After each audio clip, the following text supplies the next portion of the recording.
I never told anybody I couldn't take a hit. I just told you it ain't wise to hit. The knife breaks. So I run back in the kitchen to get another because I wasn't finished.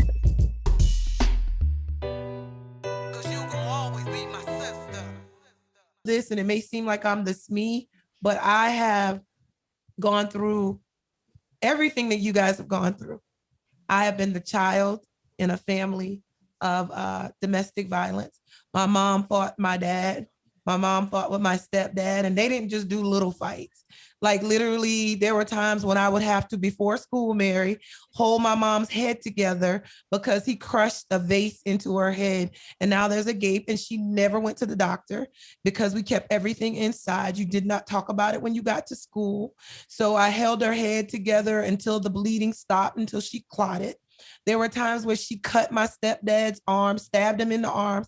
I held it together until probably when I was in, and we didn't talk about it until I was in about sixth grade, and she shot him. Well, we couldn't hide that. And my mom was just that chick. She was that tough chick. You didn't handle Lane any type of way. And she's no longer with us. But people who know her know her. And when she shot him she shot my stepdad in the stomach. I remember the story was she wrapped his intestines in foil and she put him back inside of him. And she set him up and packaged him to get him ready for a commute. And that's the only thing that saved his life. When he was going out on the gurney, he told the EMTs and everything, it was an accident. That's the only reason she didn't go to jail. So she actually went to the hospital with him after shooting him. It was there shortly after that I was sexually abused for the first time. So I'm 9 years old. And I was sexually abused, didn't know anything about sex, didn't know anything about anything. And I was molested by my neighbor. Wow. And so my mom's already at the hospital for shooting someone. So if she gets into any trouble, she's going to go to jail for the rest of her life. Right after that, I called him my stepdad. They weren't married. So right after that, my stepbrother and my sister's boyfriend broke into my room. And when I awoke, they had a butcher knife in their hands. And my sister's boyfriend had his hands jammed down my pants as I begged them not to touch me and go any further. Those are my opening experience. So I'm 9 years old now. I made a decision nobody else will ever hurt me again. I became the toughest little girl you'd ever want to meet. If you looked at me sideways, I bust you in your grill. I lift weights. I trained. I knew several different forms of defense to take your life with or without a weapon. I kept my secret. Wow. My mother, to the day that she died, did not know about those two incidents that occurred. How they took advantage of the fact that she had just shot my stepdad. Wow. But I made sure that if either one of them touched me again, they were not going to breathe. As to start relationships based on, because I wasn't even really interested in the boys after that. I wasn't interested in girls either. And I have to say that because that was what I was accused of when I got older. But there's nothing wrong with it. But I just wasn't. That was my whole movement was to be a better person to get my family out of this situation. My mom was an addict and I wanted them to be secure. I wanted us to be able to pay our bills. I wanted us to have a home to come to every day. And that was my primary focus. It wasn't on boys. But when I got old enough and I'm like, all right, so I'm going to entertain some relationships. My first thing that I do when I date a guy is to tell them I'm not stable when it comes to domestic violence. If you touch me, it's better that you walk away because I don't know if I can recover from you putting your hands on me. And for the most part, most of them have heard the stories of the things that I did when I was younger, and they kind of stayed away from me. No dude want a chick tougher than them. But when I moved to Florida, it was different. So got a new guy. He was older. He was an athlete because I was athletic. I played every sport. So he was an athlete. And the first thing I told him was, if you ever feel a type of way, the best thing for you to do is leave. Just don't put your hands on me. And it was a time where I found out he was cheating. I was back home every 2 weeks, so he probably thought I was cheating, but I was here to make sure my mom was good. My sister and brother was good. And so, but he didn't trust that. So I came home, found out he was cheating. We broke up, but he was still in the house because he couldn't afford to leave. Me being the loving person that I am, you can stay here until you can get on your feet to find you somewhere else to go. But you are dating, and so am I now. Well, that wasn't good enough. Oh, so you're just gonna talk to somebody in my face? I'm in the bed chilling, laid back. We got an understanding going on, so I'm on the pillow chilling like Loretta. Laretha, chilling in the bed. And he comes in and he's like, this is what we gonna do? And I'm like, yeah, this is what you cheating, so this is what we gonna do. We both cheating. We just ain't together no more. So off guards are the best ones. I'm chilling. This dude reaches down and punches me straight in my nose, straight center, and breaks my nose. I flip on my stomach. I straighten my nose up and stop the bleeding. I was pre-med for a while, so I don't have to, And I had my cousin I take care of. So I told him, I was like, Tommy, kick the door in, because he's like giving me body blows, making sure I stay down. Boom, boom, boom, all in the side. So I'm like this. I never told anybody I couldn't take a hit. I just told you it ain't wise to hit me. So when Tommy kicked the door in, I got past him and I grabbed the butcher knife and I just started stabbing because I already had lost who I was. So I just stabbed all in his back. He just fell. He's reaching for the door and I caught him right behind the shoulder blade, right as he's reaching for the door. And he falls and he says, "You got me." And I would have killed him right then. However, the knife breaks. So I run back in the kitchen to get another because I wasn't fit. So I get the knife and I come back and my cousin lays across his body and begs me, please don't do it. Please don't do it. And see, for a split second, because I told him, don't put your hands on me. I thought they were on team against me. My mind had done clicked and they were together in trying to beat me. So I'm about to go through him with the knife, my cousin, to get to this dude that had put his hands on me. And I fell back. I just looked at his face and Tommy had tears coming down. And I fell back. And so I left out the house and I go to the hospital. And because I wanted to make sure I set my nose right. Because see, I done had click. I ain't care nothing about him. I'm like, make sure my face straight. Because I got to go to work tomorrow. Because, I went to school when I was a child through all that abuse. The day still goes on. So I got to go to work tomorrow. So I got my nails straight. So I went there to get an x-ray to make sure everything's good. And then the cop comes in and she says, she could tell because at that time my eye was swollen here and here. So you knew it was a hit to the face. So she's asking me all kinds of questions and she asked me where he at. And I said, where who at? She said, the person that hit you. I don't know where he at. She said, is he alive? I don't know, I'm here. She said, well, if he's not alive, you could be in just as much trouble as he is. And I thought for the first moment, hell. So when she turned her back to grab her clipboard, I jumped off the gurney and I ran. And when I got there, he was laid out in the yard, passed out in the yard. So I took him in the house and I cleaned up his wounds and I sewed the big ones. He had 27 stab wounds. And I sewed the big ones together. And he stayed on my chair and I nursed his wounds to healing. Because remember, I was pre-med until he was able a month later to go back to work. And so it could be both ways. I was told later by the individual who molested me at 9, you've always been a fighter. How could you let me do that? And when you are a strong person and you find yourself in situations that you have never been in before, you don't know how to react. You don't know what to do. I was so afraid as a child that I made up for it and I nearly took somebody's life. Wow. I wanted to say something. Go ahead. Go ahead. You can interrupt. I just wanted to say Listening to y'all, it's just bringing back all kind of flashbacks from my childhood. And I remember one time I was working at the Exxon station. This was after I got out of the military. My mom had met this guy. We were living on St. Mark Bowman Road. We were right up the street from you. And my mom used to come hang out with your mom all the time. So I don't know if you remember that or not, Cricket, but I lived in that little white house. My mom was at your house like every weekend. We used to be in the yard. I would be the one sitting in the car while everybody else was running around playing. And I would come to the window and check on you. What you doing in here? Nothing. I had a coloring book, probably a book to read or something to draw on, and I was just outside chilling. But this one guy that she met, and he lived right at the end of the street at that white house in that trailer. What was his name? Russell, uncle. His name was Jabir. He was my mom's boyfriend for a few years.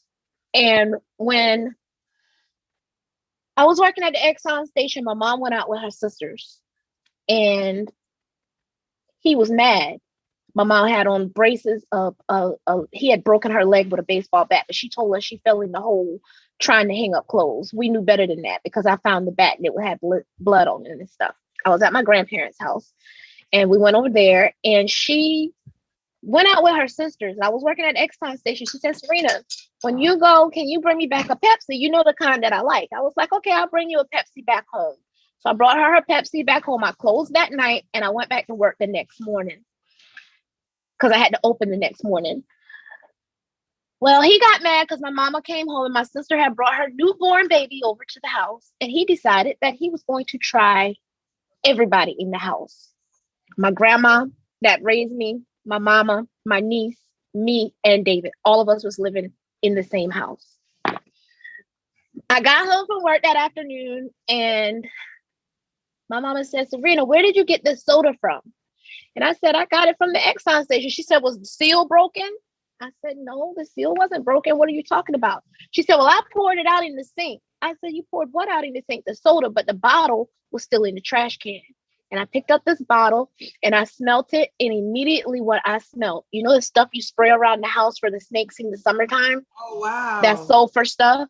Yeah. He mixed a concoction in this 2-liter Pepsi bottle and tried to kill everybody in the house by giving my mom a soda with ice in it, laced with rat poison and the stuff you spray around the house in the summertime. And he wasn't there when I got home. So we called the police. When I called the police, they came. Of course, they had to do labs and stuff on it. And it took them 2 days to get these lab stuff back. That's how we found out exactly what it was. It was borax. It was that stuff you spray around the house.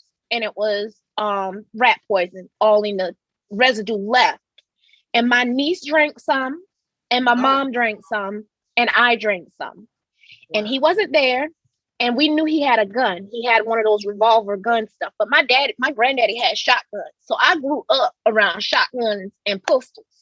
Nobody ever expect me to be the one to blow your ass up. I'm sorry, to blow your ass up. But he tried to kill my mama and my niece.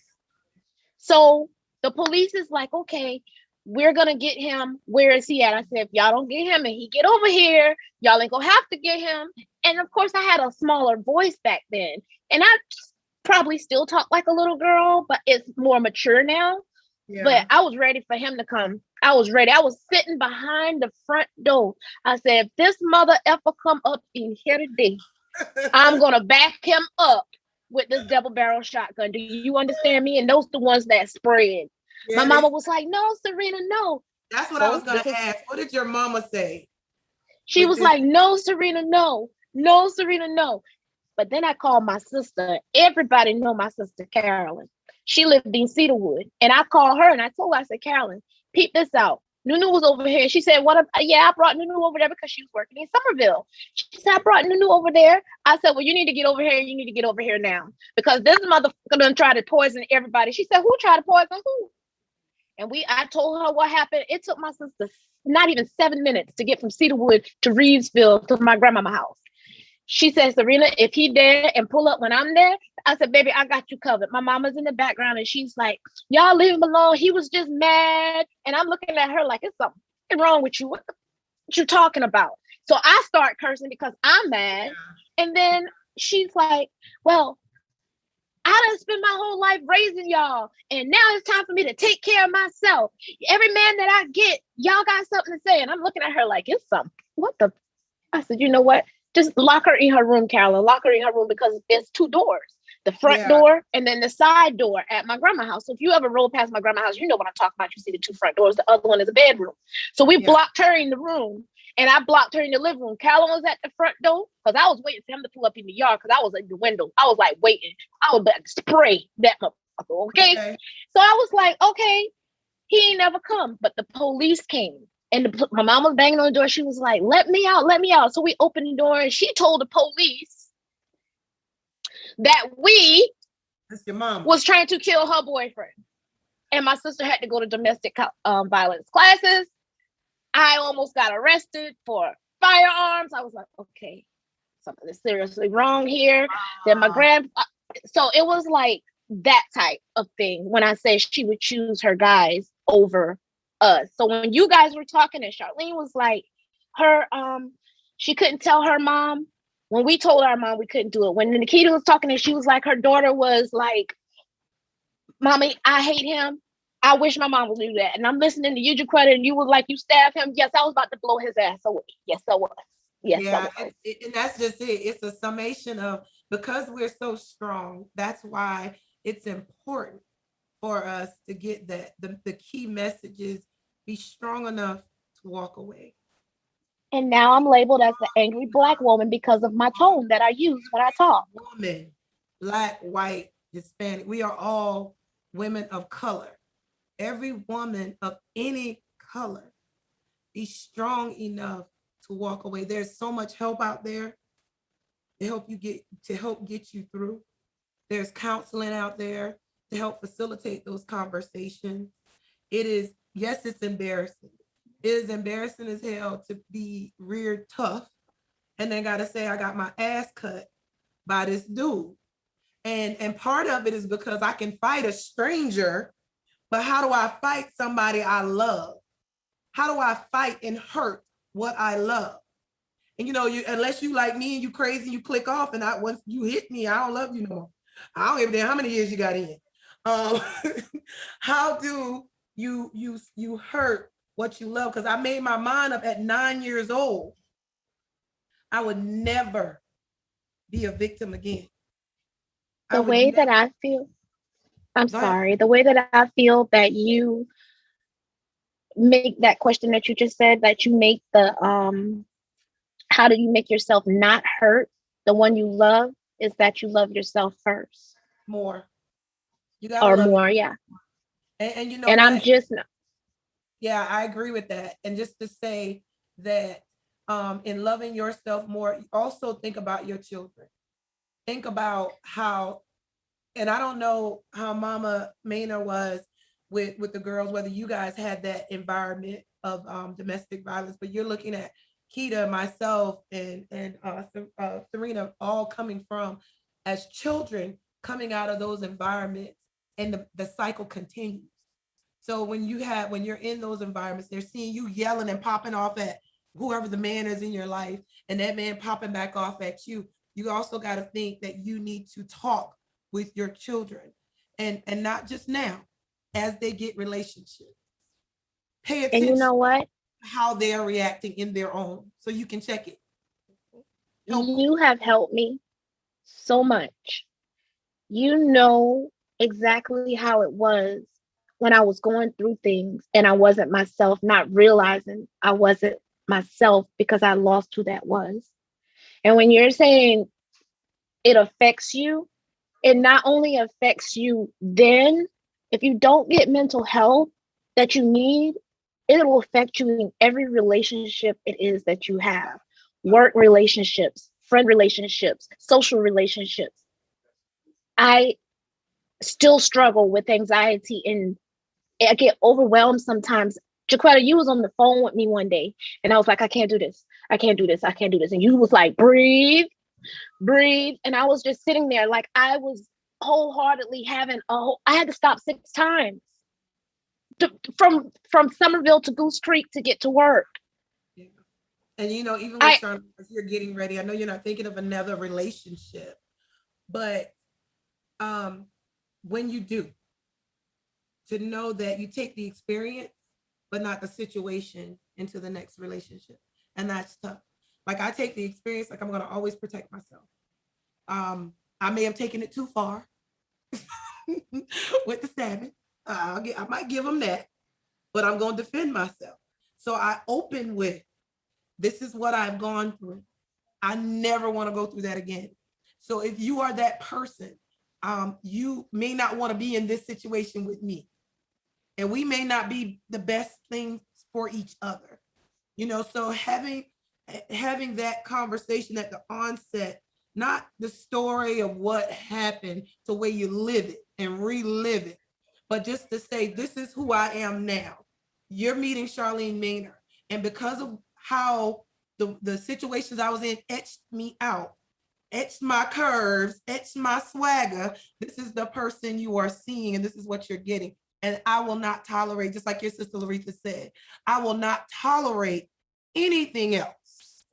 And not just living in it. And I say the same thing for you, my sister. Lord Jesus, girl, we're gonna tow his ass up. Oh, oh my God, if you would have called me. Can I pose a question to you, Yes, ladies? ma'am. Okay, this is for everybody. Yes. What are you ladies doing now to deal with your mental health? Because I hear a lot of the fighting back on what you've gone through since childhood. Is anyone seeking out any type of counseling right now? I went to a I counselor. do. I did. I have a psychiatrist and a psychologist. Are you still in those sessions? I am. I have to be. Okay. And then I have a Okay. best friend who is a psychologist, has his own business, and I'm lucky because he gives me free help. So Okay. when I go through my spells of because I am very much an introvert, I could do as well as friendly as I probably come across. I'm much better in front of a computer by myself, and so he has challenged me a lot with because I always felt like I have to protect me, and the only way I can protect me is to do me. And then God gave me a beautiful daughter who is the opposite, who doesn't believe in violence, who is totally this de-escalating young lady that will come and I'll say something like, I'll get home from work and I don't want to be around people, and I'm sitting in the car and I'm having one of my spells, as Serena called it, and I'm sitting in the car and she'll come to the window and she's like, Mom, what are you doing?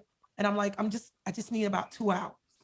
And she goes, oh, just you? And I was like, yeah. So then she'll go in the house and she'll come back with a book and she'll open the door and I'm like, what are you doing? She said, I'm gonna sit here quietly with you and I'm not gonna talk and I'll read my book while you spend your 2 hours. And I just looked at her and I was like, and okay, I asked that question because when Jaquetta was telling her story, all of you ladies was actually dropping some tears. And I'm like, there's more that y'all need to unpack.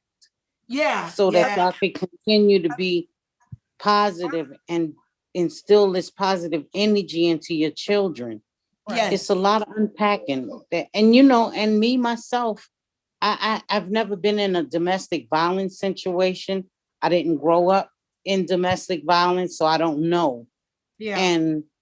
But I want to understand. And I just think, mental health, our mental health is so important.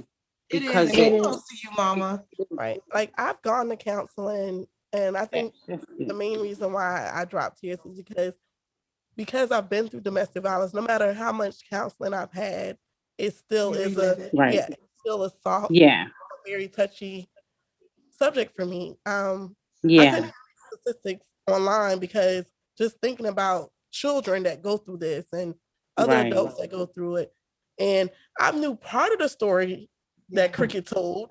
I didn't know the entire story, so it was kind of like, what? Like, I didn't know that part. So I mean, it was, and then even with Mary, I never knew that. I mean, we went to school together. Of course, I didn't know we hung out in different circles, even though she was friends with Jaquetta and I was friends with Jaquetta. We still kind of didn't really interact with each other because she was the quiet one.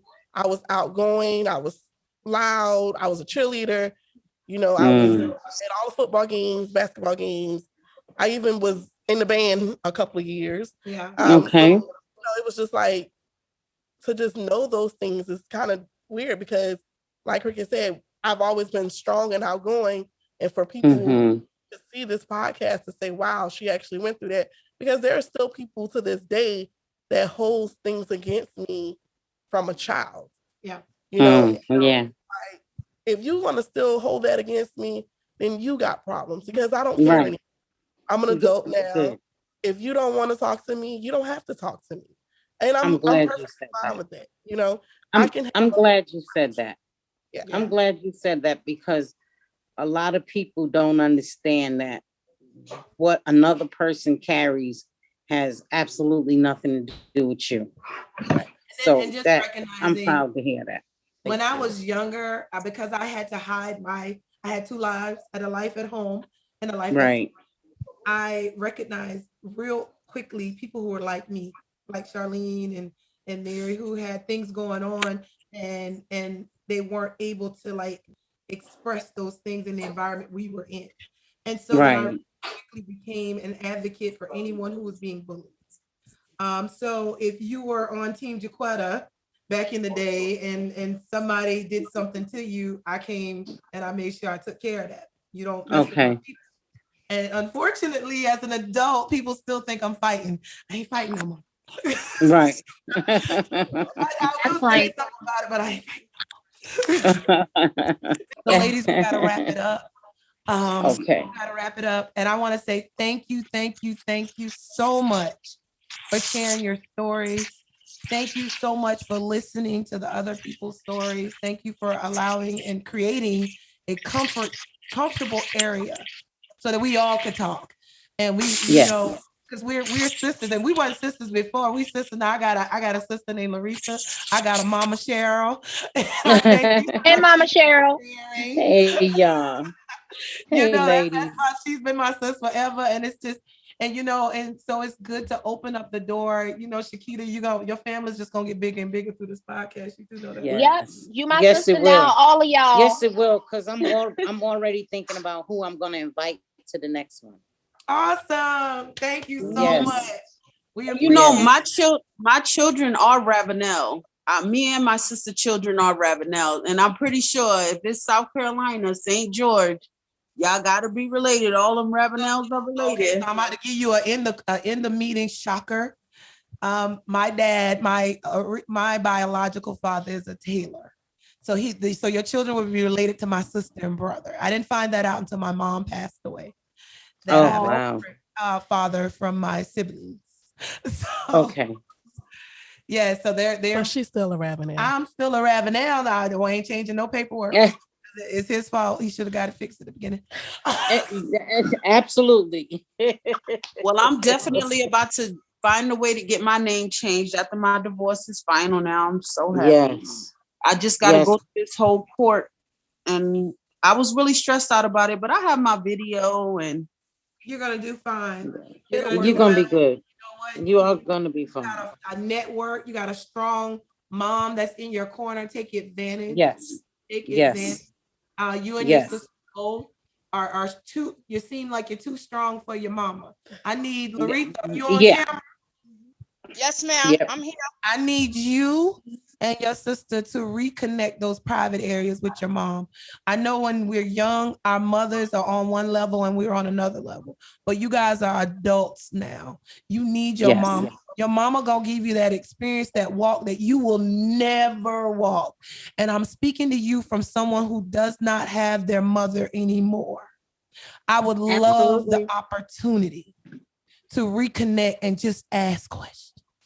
Yeah. Just tell my story to her. Now that I found my voice and I found the real Jaquetta, not that person that was fighting in school, not that person that was out here mouthing off, and that the person everybody expects is not the real Jaquetta. She actually aligns a little bit more with Alex, my daughter. I'm more Okay. like her than what you guys got to meet.